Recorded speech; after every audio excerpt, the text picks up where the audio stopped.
bawat ng kalikasan. Tinangay nito ang mga kahanan, pangarap at kabuhayan habang ang mga luha ay humalo sa lumargas ng lahat. Sa gitna ng dilim at kawalan ng pag-asa, umusbong ang diwa ng bayanihan. Mga kamay na nakabot ng tulong, pusong nagmalasakit at mga taong naging ilaw sa oras ng pangangailangan.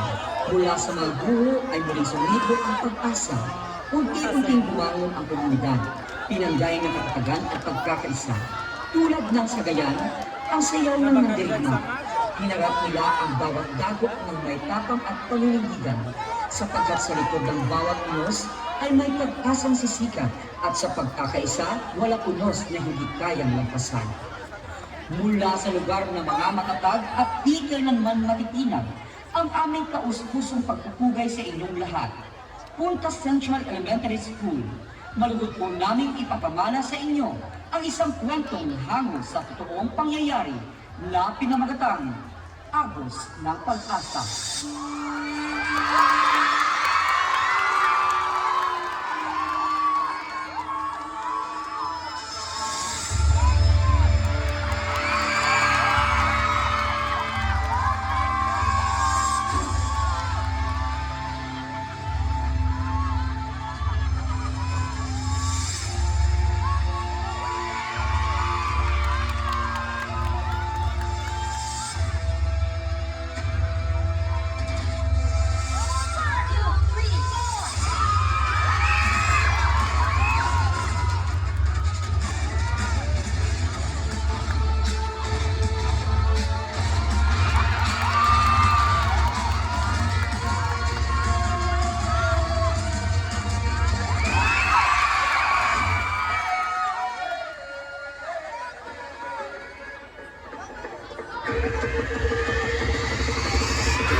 Bagyong Paeng habang kumikilos sa west-northwest ng Philippine Sea.